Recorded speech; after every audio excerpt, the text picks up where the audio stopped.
La víspera del día que detuvo a Eugenio en la avenida de Sèvres, había publicado en El Independiente un artículo terrible sobre las intrigas del clero, en respuesta a un suelto de Villette, que acusaba a los republicanos de querer demoler las iglesias. Villette era la pesadilla de Arístides. No pasaba semana sin que ambos periodistas cambiasen las injurias más groseras. En provincias donde todavía se cultiva la perífrasis, la polémica traduce al buen lenguaje el vocabulario picaresco.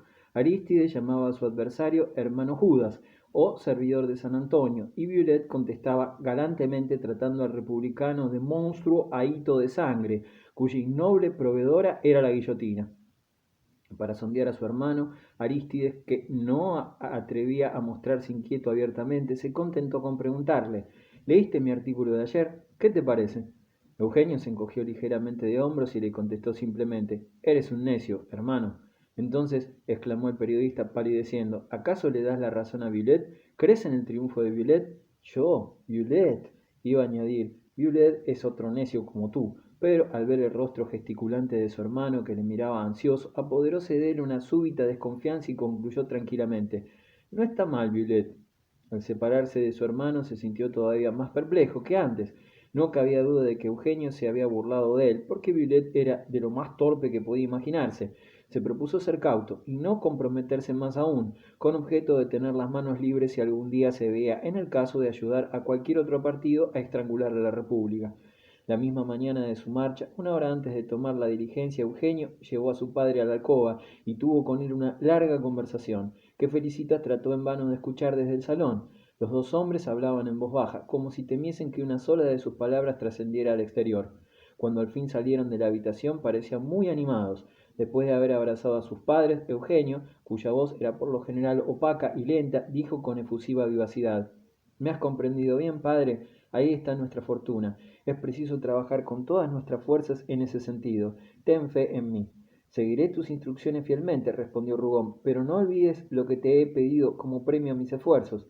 Si triunfamos, tus deseos serán satisfechos, te lo prometo. Además te escribiré y te guiaré, de acuerdo con el aspecto que tomen los acontecimientos. Nada de pánico ni de entusiasmo. Obedéceme ciegamente. ¿Qué habéis tratado? Preguntó Felicitas con curiosidad. Mi querida madre, respondió Eugenio sonriendo, has dudado demasiado de mí, para que hoy me atreva a confiarte mis esperanzas, que sólo se fundan hasta ahora en cálculos de probabilidades. Para comprenderme sería menester que tuviese fe en mí. Además, ya mi padre te instruirá cuando llegue el momento. Y viendo que Felicita se mostraba ofendida, añadió en su oído al abrazarla de nuevo: Tengo no poco tengo no poco de ti, aunque me hayas repudiado alguna vez. Demasiada inteligencia sería perjudicial en este momento. Cuando llegue la crisis serás tú la encargada de manejar el asunto. Había salido ya, pero abrió de nuevo la puerta para añadir con voz imperiosa: Sobre todo desconfiad de Arístides, que es un atolondrado que lo echará a perder todo. Lo conozco bastante bien y sé que siempre caerá de pie. No le compadezcáis, porque si hacemos fortuna ya sabrá él robarnos su parte. Una vez que Eugenio se marchó, Felicitas trató de sorprender el secreto que le ocultaban. Conocía demasiado a su marido para interrogarle abiertamente. Le hubiese respondido irritado que aquello no le importaba, pero, a pesar de la sabia táctica que empleó, no logró saber nada. En aquella hora peligrosa que hacía necesaria la mayor discreción, Eugenio había sabido elegir un confidente. Pedro, lisonjeado por la confianza de su hijo, exageró todavía más aquella pasiva torpeza que hacía de él una masa grave e impenetrable. En cuanto Felicitas comprendió que no conseguiría sacarle nada, dejó de revolotear en torno suyo, pero le quedó una curiosidad, y ésta muy viva.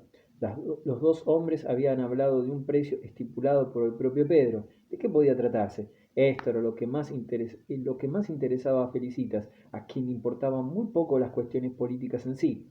Sabía que su marido se habría vendido caro, pero ardía en deseos de conocer el objeto del trato. Una noche, después de acostarse, viendo a Pedro de buen humor, hizo recaer la conversación sobre los disgustos que les ocasionaba su pobreza, y dijo: Ya va siendo hora de que termine todo esto. Nos estamos arruinando gastando en aceite y en leña desde que vienen esos señores todas las noches. ¿Y quién nos pagará luego la cuenta? Probablemente nadie. Su marido cayó en el lazo y con una sonrisa de superioridad y complacencia le dijo: Paciencia.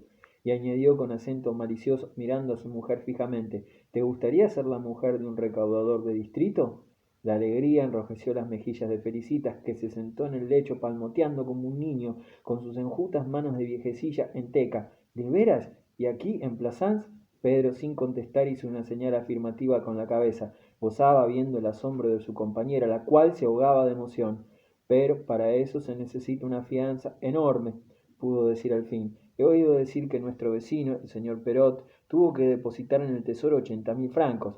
Bah, eso no es cuenta mía, dijo el ex comerciante de aceite. Eugenio se encarga de todo y habrá un banquero de París que me adelante la fianza. Como ves, he elegido una plaza productiva. Eugenio comenzó por hacer gestos, diciéndome que para ocupar esos cargos es menester ser rico e influyente, pero yo me mantuve firme, y él tuvo que ceder. Para ser recaudador no hace falta saber griego ni latín, y además tendré, como el señor Perot, un apoderado que se encargará del despacho.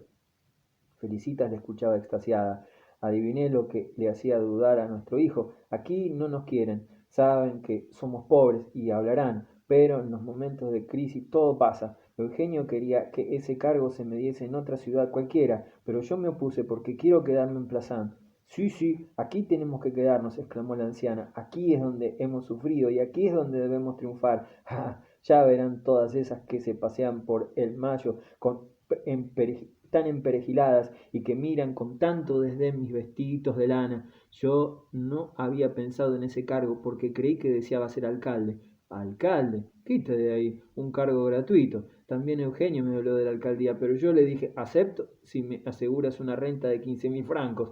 Esta conversación en la que las cifras fabulosas brotaban como cohetes entusiasmaba a Felicitas, temblaba de placer y experimentaba una especie de comezón interior. Por fin adoptó una actitud beata y como si se abstrayera, dijo, veamos, calculemos, ¿cuánto ganarás? El sueldo fijo, dijo Pedro, son 3.000 francos, según tengo entendido. 3.000, contestó Felicitas. Después hay que añadir el tanto por ciento de lo recaudado, lo cual puedo producir en Plazán unos 12.000 francos. Ya son 15.000. Sí, unos 15.000 francos aproximadamente. Es lo que gana Peirot, pero no es todo, porque Peirot hace además negocios bancarios por su cuenta. Está permitido.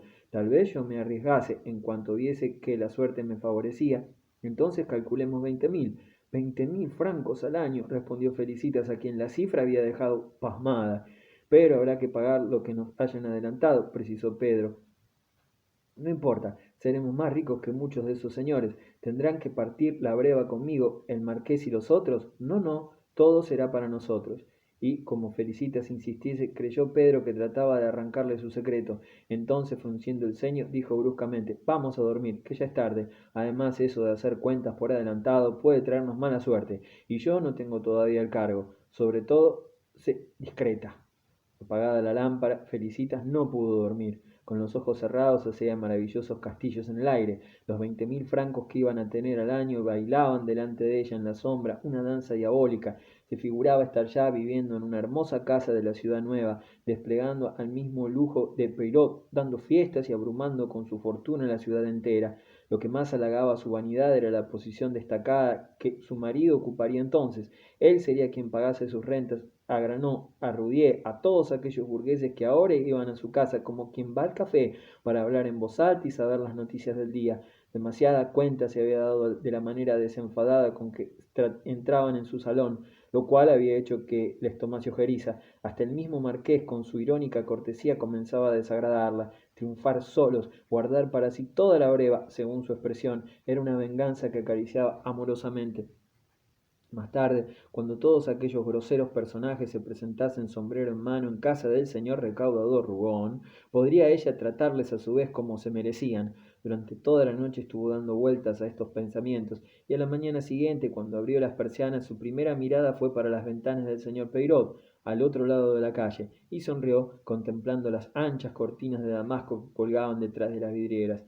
Al cambiar de objeto de esperanzas, Al cambiar de objeto las esperanzas de Felicitas se hicieron todavía más violentas. Como a todas las mujeres, no le desagradaba cierto misterio, y el oculto fin que perseguía a su marido la apasionó más que todas las intrigas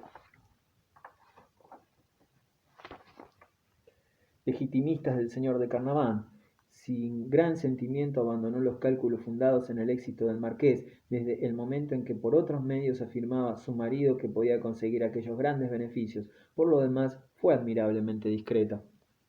En el fondo una ansiosa curiosidad seguía torturándola. Espiaba los menores gestos de Pedro y trataba de comprender. ¿No estaría equivocado? ¿No le habría arrastrado Eugenio a algún laberinto del que saliesen más hambrientos y más pobres que entraron? A pesar de todo, la fe le animaba. Eugenio había mostrado tanta autoridad en su mandato que acabó por creer en él. En esto seguía influyendo sobre ella la idea de lo desconocido. Pedro le hablaba misteriosamente de los altos personajes cuyo trato cultivaba Eugenio en París. Ignoraba lo que en la capital hacía, en tanto que le era imposible dejar de ver las torpezas cometidas por Arístides en Plassans.